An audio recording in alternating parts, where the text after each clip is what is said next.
कि एक गुरुजी अपने चेला को मठ देकर चले गए। चेला अच्छा था,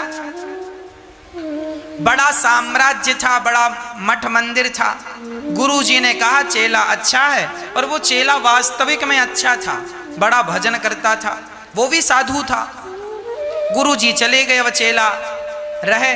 अब चेला ने एक गैया रख ली।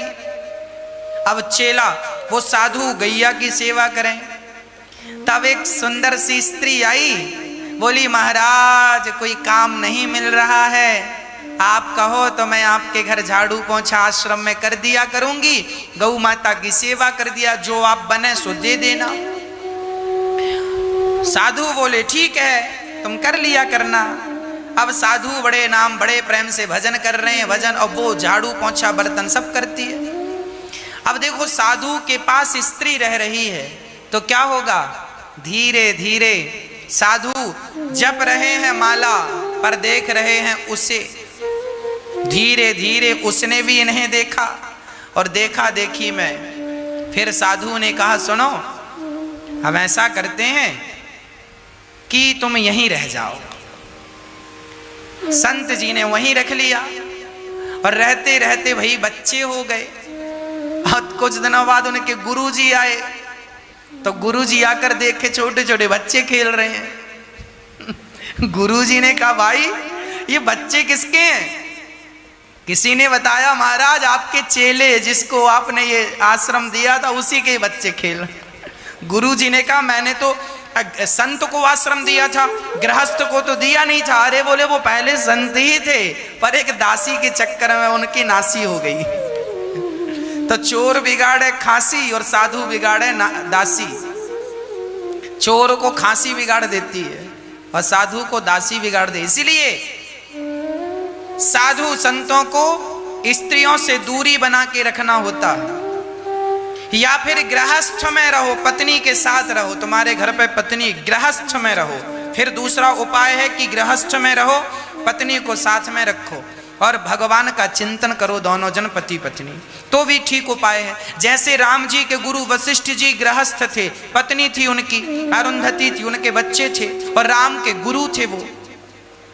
तो गृहस्थ में रहकर ईश्वर का चिंतन हो सबसे उत्तम है।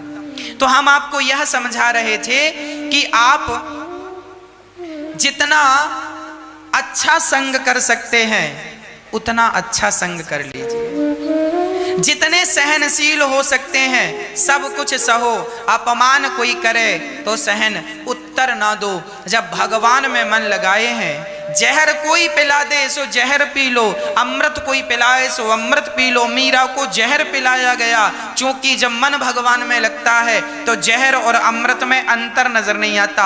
हम तो भगवान के नाम के दीवाने हैं, भगवान चाहे तो मार दें और भगवान चाहे तो बचा लें, हम तो भगवान के हैं। ये जब समर्पण हो जाए कि केवल कृष्ण मेरे हैं, गोविंद मेरो है, गोपाल मेरो है, जब इस प्रकार की स्थिति बन जाए तब फिर व्यक्ति का कल्याण हो जाता है। भक्ति का मार्ग सबसे बढ़िया मार्ग है, पर उसके लिए ये त्याग, ये तपस्या होनी चाहिए। आप सहनशील कितने हैं? कपिल भगवान ने कहा मां, दूसरा यह कि सब में मुझको देखने की आदत बना लो। सब में मैं हूं, अहम सर्वेषु भूतेषु भूतात्मा वस्थितः सदा। मां मैं सबके भीतर हूं, मैं सबके भीतर हूं। इस जीव मात्र के भीतर परमात्मा है।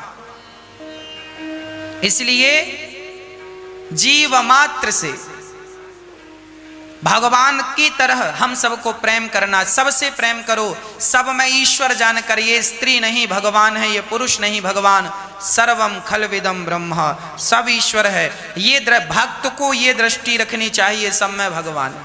सहनशील होना चाहिए, तब जाकर के वो भगवान के योग्य बनता है। छोटी छोटी बातों में गुस्सा करे, लोगों का अपमान करे, क्रोध करे, कुछ भी बकबक करे, ऐसे लोगों को भगवान की प्राप्ति संभव नहीं है।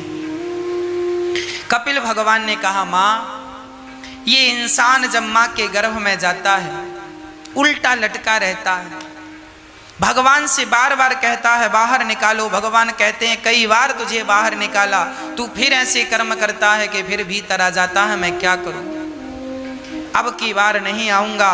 हम सब भगवान से यही वचन लेकर देकर आए हैं कि प्रभु अब हम ऐसा कर्म करेंगे कि सदा आपके हो जाएंगे, जन्म और मृत्यु के चक्र से बच जाएंगे। ये जन्म मृत्यु कबीरदास जी लिखते हैं कि चलती चक्की देख कर दिया कबीरा रोय, दो पाटन के बीच में साबुत बचाना को। गोविंदम भज मूढ़ मते, ऐ मूढ़ मते कब भजन करेगा, कब भजन करेगा, तेरा तो समय बीतता जा रहा। हाँ कब भजन करेगा। कपिल भगवान के उपदेश से मां सिद्धा नाम की नदी बनकर बह गई। कपिल देव जी ने आचमन किया, सीधे गंगा सागर चले गए। बोलिए कपिल देव भगवान की जय। प्रिय भक्तों, कपिल भगवान ने अपनी माँ को यह भी बताया। माँ ने पूछा गुरुजी बेटा ये बताओ भक्ति योग क्या है, भक्ति क्या है, हम भक्ति कैसे करें, हम संसार के तुच्छ से प्राणी हैं, हमसे तो त्याग तपस्या होगी नहीं। तब कपिल भगवान ने कहा माँ देखो ये जो गृहस्थ लोग हैं ना, ये ज्यादा तपस्या कर नहीं सकते, ये जंगल में जाकर गुफाओं में बैठ नहीं सकते, तो इनको क्या भगवान नहीं मिलेंगे? मिल जाएंगे माँ। कैसे मिलेंगे बेटा? बोले साधु तपस्या करके भगवान को पा लेता है और गृहस्थी दान करके भगवान को पा लेता है। जब आप दान करते हैं, किसी की सेवा करते हैं, किसी भूखे को भोजन कराते हैं, तो आपको भगवान प्राप्त होते हैं, आपका भजन बढ़ता है। आपके दिए दान से आपके जीवन के जितने पाप हैं वो पाप दान से कट जाते हैं। किसी की राहु की दशा है, किसी की केतु की, किसी के कुछ जन्म जन्म के पाप हैं, तो पाप को कैसे काटा जाए? बोले पाप कट सकते हैं। कैसे? बोले दान करने से। दानम दुर्गति नाशनम, दान करने से व्यक्ति की कभी दुर्दशा और दुर्गति नहीं होती। कितना भी बड़ा पापी हो, मुझे एक पापी की कथा याद आई। एक व्यक्ति बहुत पापी था, बहुत पापी था।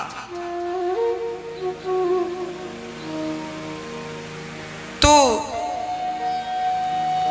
उसने जीवन भर पाप किया, कभी ना भगवान का भजन किया, ना तो कभी दान पुण्य किया। जब उसकी मौत निकट आई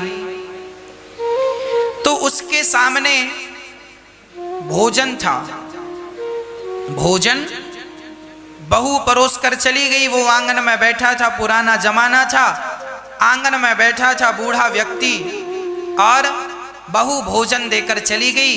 बूढ़ा आदमी बैठा था, तभी द्वार पर कोई दस्तक देता है, भैया आज बहुत भूख लगी है, कल से कुछ नहीं खाया, क्या भोजन मिलेगा? वो बूढ़ा आदमी बैठा था भोजन करने और उस व्यक्ति के अंदर दया आ गई कि मैं ये भोजन इसे दे दूं।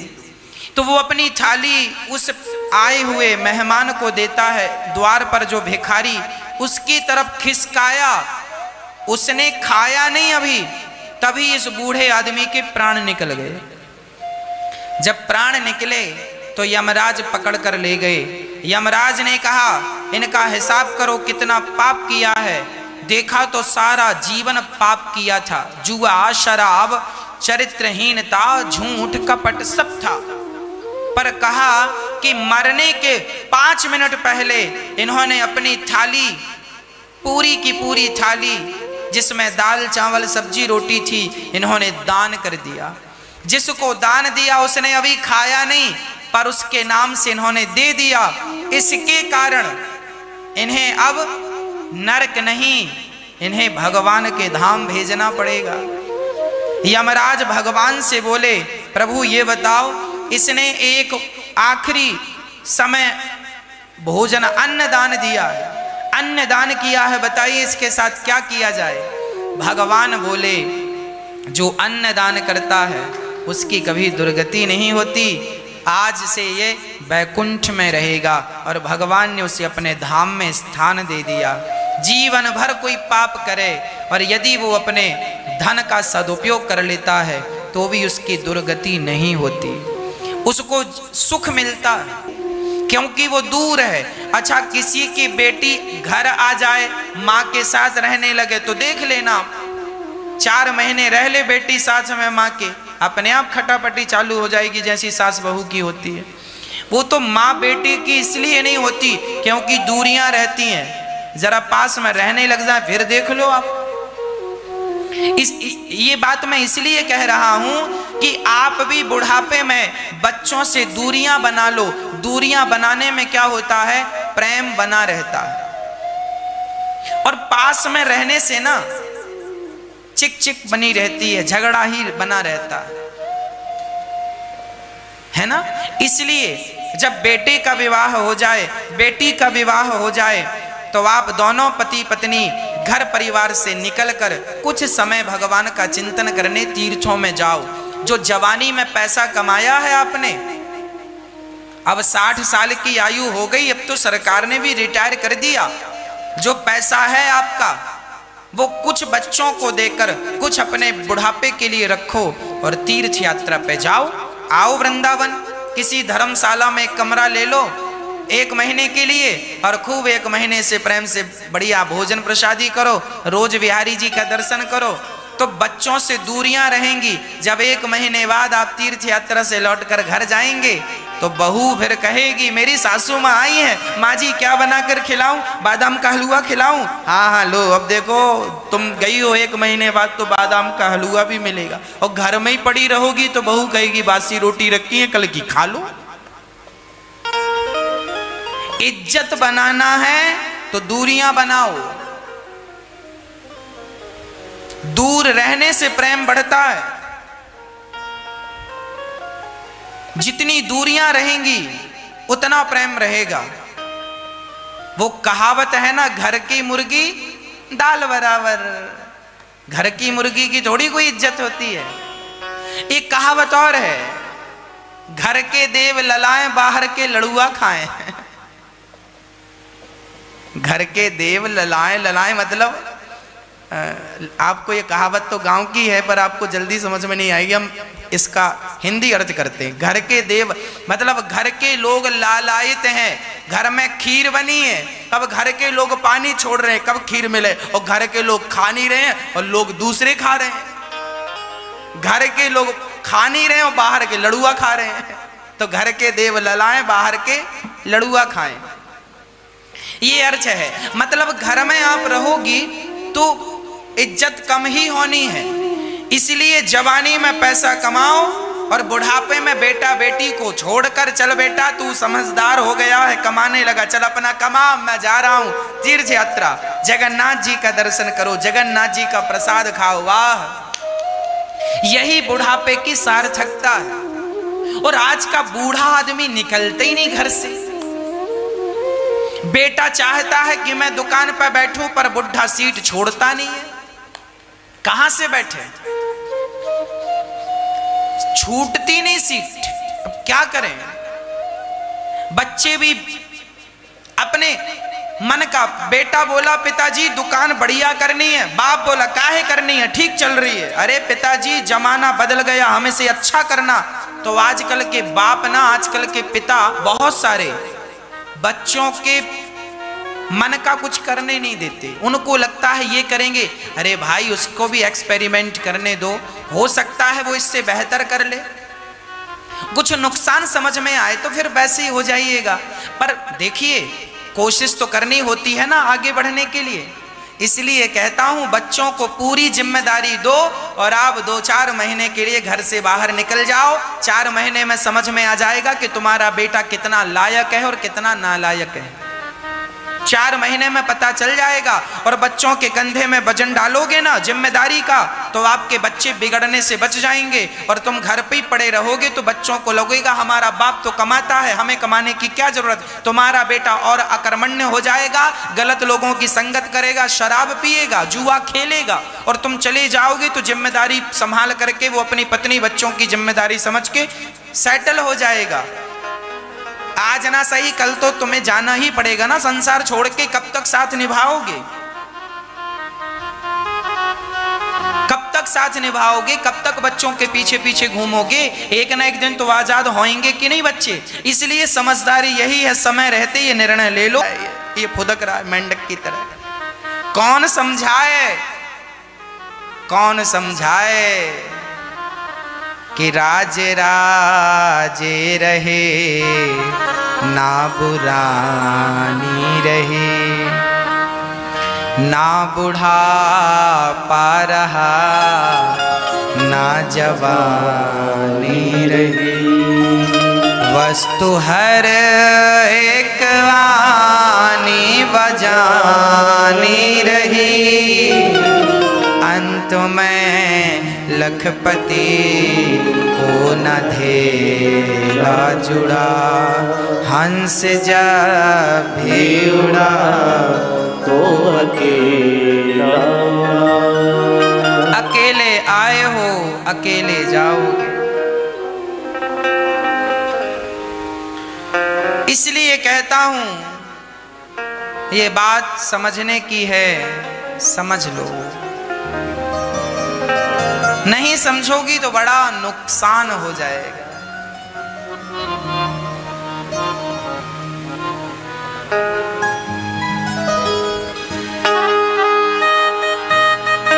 जो कह रहा हूं वो समझ लो।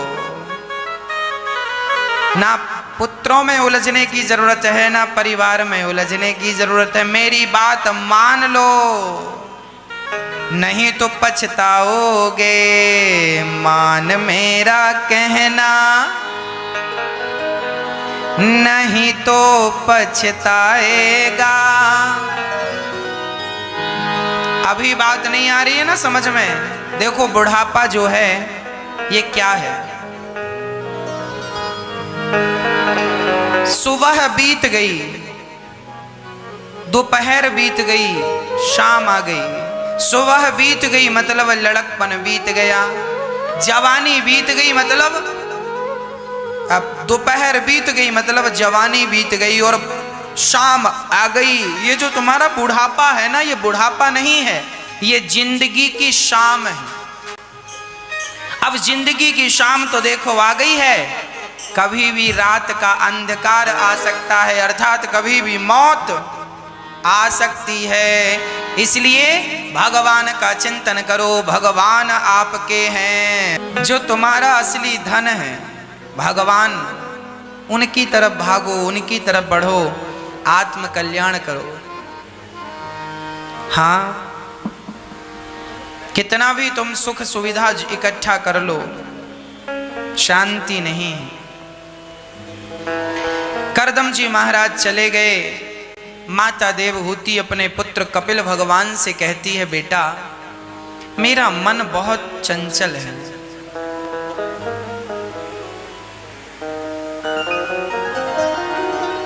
क्या बताऊं, निर्विणाम नितराम भूमन सदेन्द्रिय दर्शनात् येन संभाव्यमानेन प्रपन्नांधम तमः प्रभो। मेरी इंद्रियां मेरे अधीन नहीं है। क्या बताऊं पुत्र, क्या बताऊं। इन इंद्रियों की इच्छाएं पूरी करते करते मेरा जीवन पूरा होने को आया।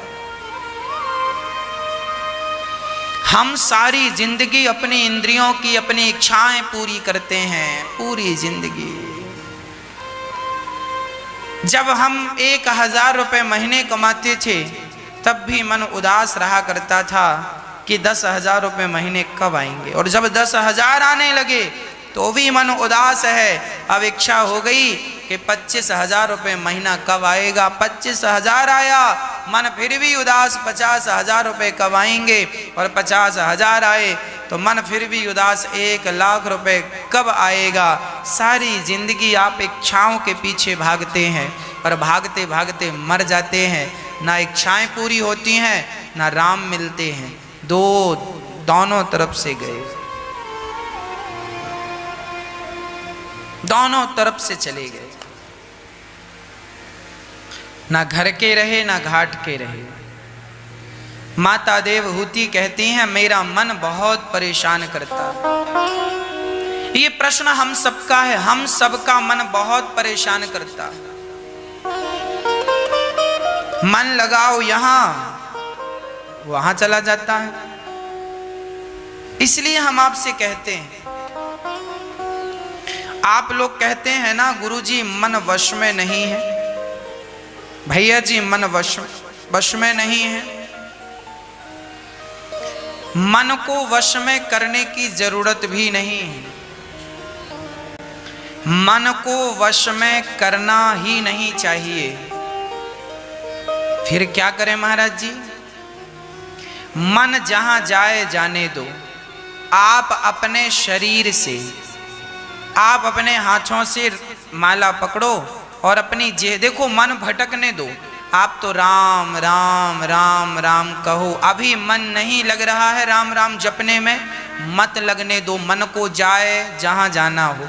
पर तुम अपना कर्म, एक पूजा होती है मानसिक पूजा, एक पूजा होती है शारीरिक पूजा।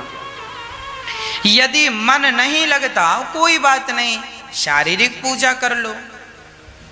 आपका मन नहीं लगता तो भी आप सवेरे जल्दी उठकर भगवान को स्नान कराया करो, ठाकुर जी की सेवा किया करो।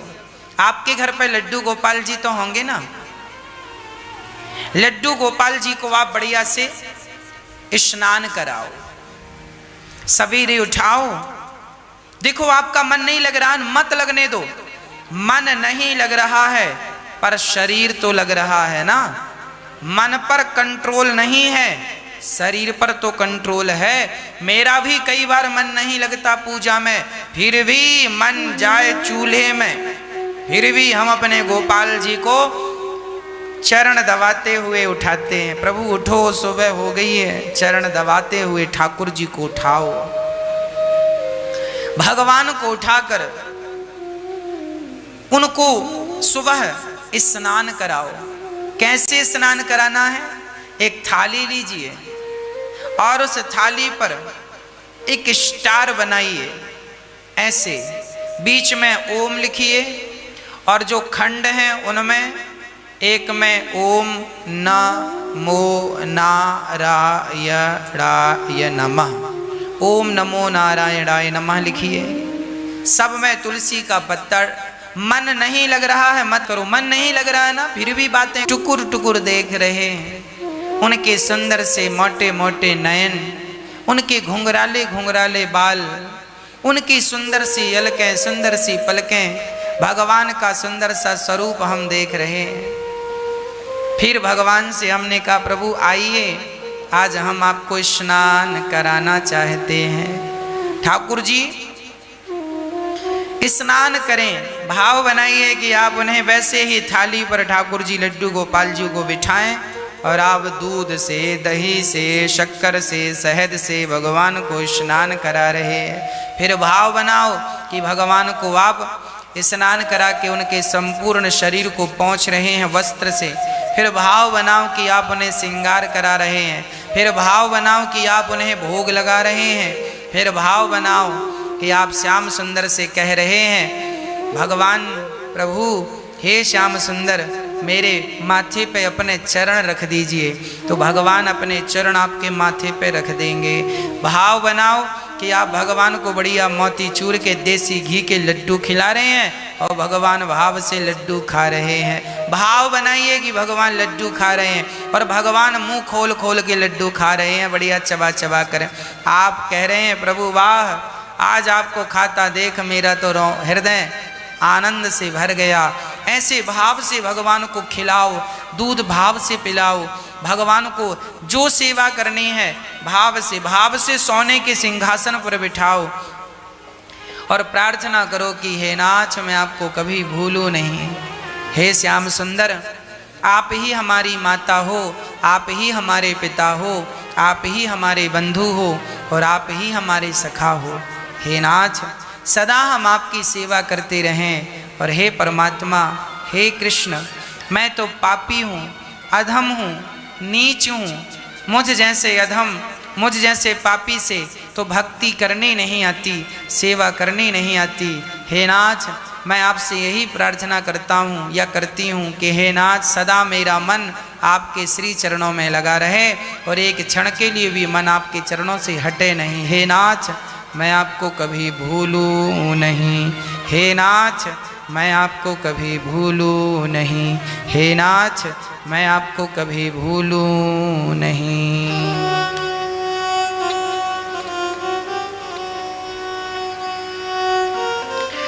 ऐसी भगवान से प्रार्थना करनी चाहिए। माता देवहूति को कपिल भगवान शारीरिक और मानसिक पूजा समझा रहे हैं और कपिल भगवान ने अपनी माँ से एक बात स्पष्ट कह दी, माँ एक बात का विशेष ध्यान रखना। क्या ध्यान रखूं बेटा?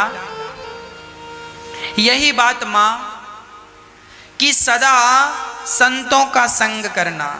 तितिक्षवः कारुणिकाः सुहृदः सर्वदेहिनां अजातशत्रवः शान्ता साधवः साधुभूषिणाः।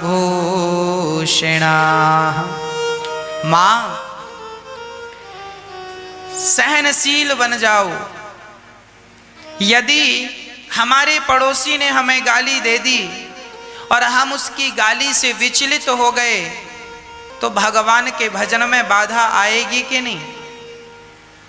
अभी तो मेरा मन लगता है भगवान का नाम जपने में, फिर क्या होगा?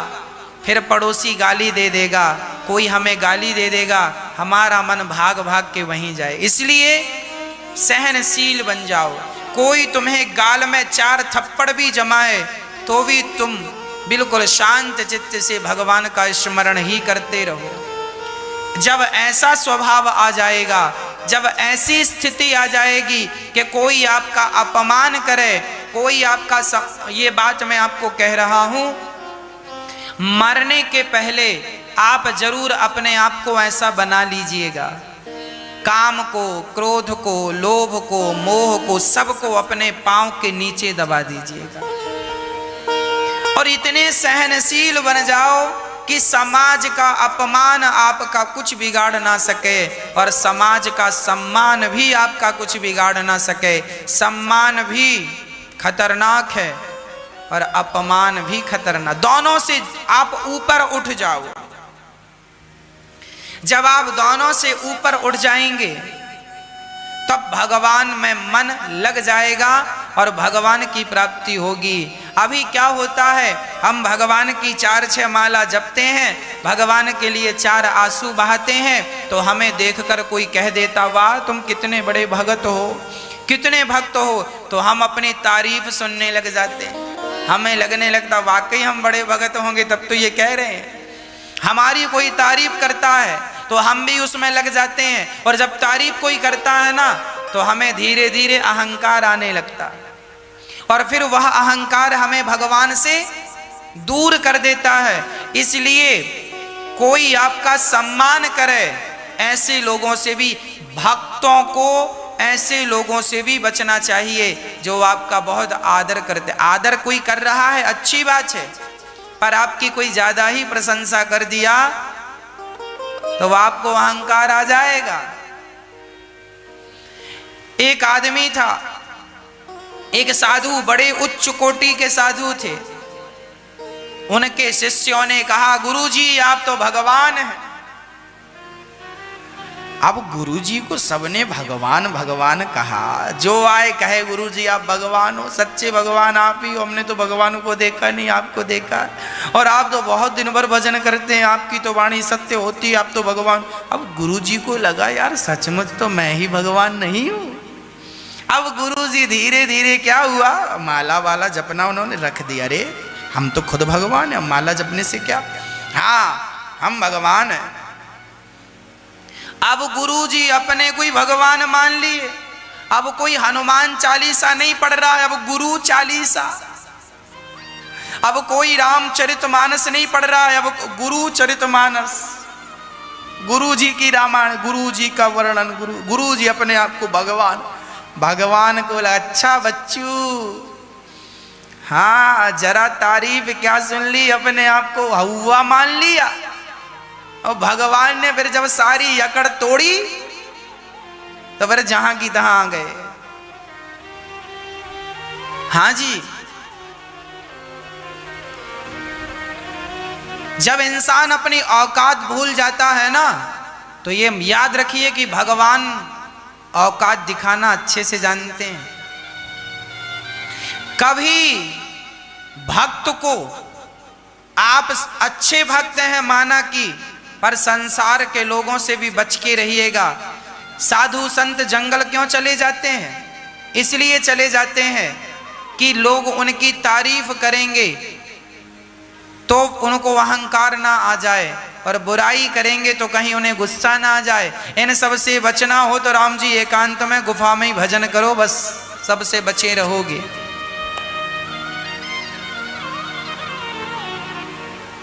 कहते हैं चोर का काम खांसी बिगाड़ देती है। यदि चोर चोरी करने गया और उसे खांसी आ गई है, तो खांसी आएगी तो क्या होगा, लोग जाग जाएंगे। चोरे ना से खांसी और साधु ना से दासी। चोर का नाश तब हो जाता है जब उसको खांसी आ जाती है चोरी करते समय, और साधुओं का पतन तब हो जाता है जब साधु लोग अपनी सेवा में दासी रख लेते हैं। हाँ, कपिल भगवान के ज्ञान से मां देवहूति सिद्धा नाम की नदी बनकर बह गई। कपिल देव जी ने आचमन किया, गंगा सागर चले गए। मनु जी महाराज की तीसरी बेटी प्रसूति, जिनका विवाह दक्ष से हुआ।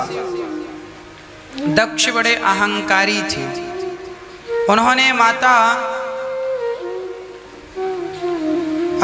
दक्ष ने अपनी बेटी माता सती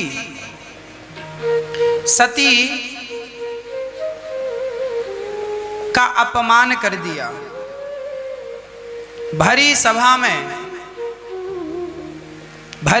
में शंकर जी का अपमान कर दिया। एक बार दक्ष की सभा में भगवान शंकर गए और वहां सबने आकर खड़े होकर दक्ष का स्वागत सम्मान किया, पर शंकर जी खड़े नहीं हुए। तब दक्ष जी नाराज हो गए। शंकर जी का भरी सभा में अपमान कर दिया, अनादर कर दिया, पर शंकर जी कोई उत्तर नहीं दे रहे हैं बदले में।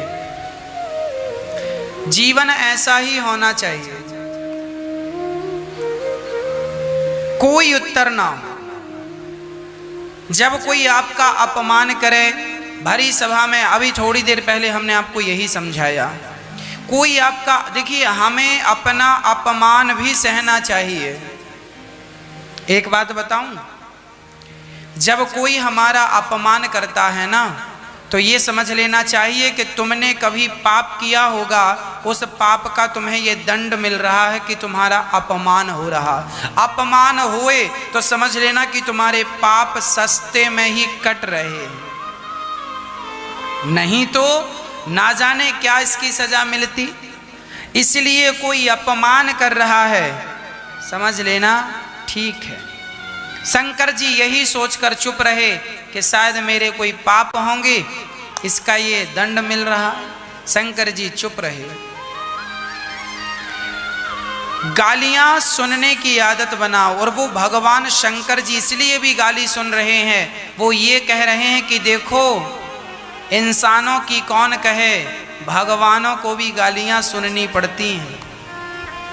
यदि आप भगवान हैं तो भी गालियां सुननी पड़ेंगी, और गाली सुनने के बाद भी आप भगवान हैं तो भी चुप रहिए, उसका उत्तर देने की जरूरत नहीं। भरी सभा में अपमान हुआ, शंकर जी ने कोई उत्तर नहीं दिया। भाई ये बताओ, आपको यदि कुत्ते ने काट लिया तो क्या आप भी कुत्ते को काटेंगे?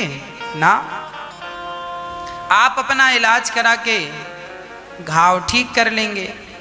कुत्ते को काटना तो फिर ऐसा हुआ कि वो कुत्ता सो तुमने काट दिया, सो तुम भी वही हो।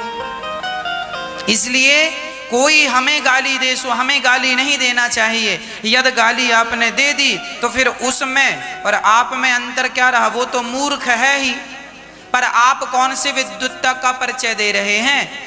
आप भी तो अपनी समझदारी का बिल्कुल परिचय नहीं दे रहे हैं। उसने गाली दी तो आपने भी तो तुरंत गाली दे दी। वो मूर्ख है, आप मूर्ख मत बनिए भक्तों। जब हमें कोई एक छोटी सी बात आप समझिए, कोई गाली क्यों देता है इसका उत्तर देता हूं। एक आदमी गांव से शहर चला गया, किराए का मकान लिया, रहने लगा। जो उसके आजू बाजू वाले थे वो बड़े दुष्ट थे।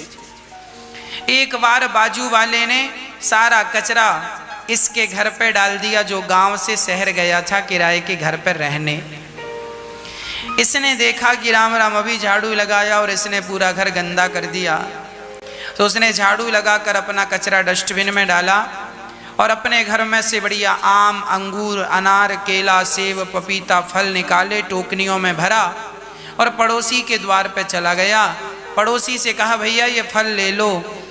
पड़ोसी ने कहा, भाई मैंने अभी तेरे घर में कचरा डाला, तुझे गुस्सा नहीं आया?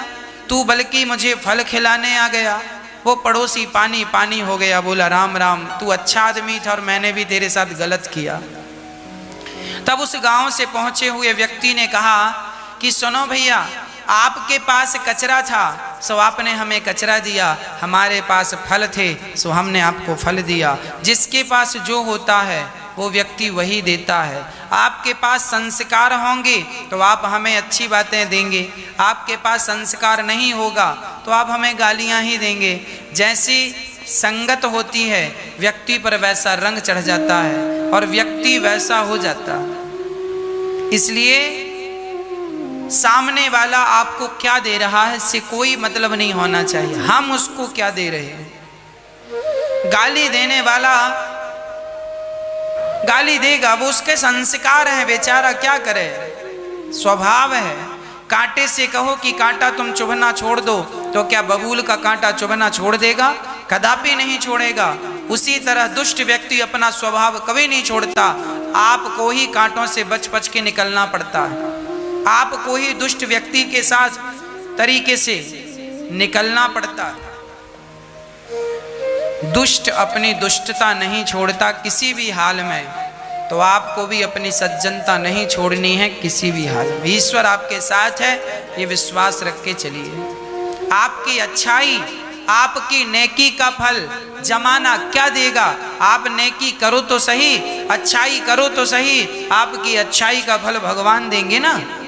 आप क्यों जमाने के लोगों से अपेक्षा कर रहे हैं कि लोग आपके साथ अच्छा करें? आपके साथ भगवान अच्छा करेंगे, आपके साथ बुरा होगा नहीं यदि आपने किसी के साथ अच्छा किया है। इसलिए कहता हूँ, गौरी गोपाल अन्न क्षेत्र में जरूर जुड़कर किसी की भूख मिटाने के काम आइएगा।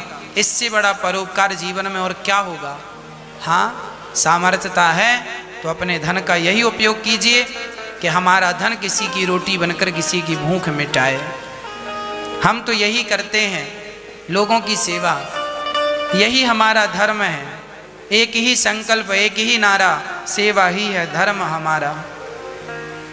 श्री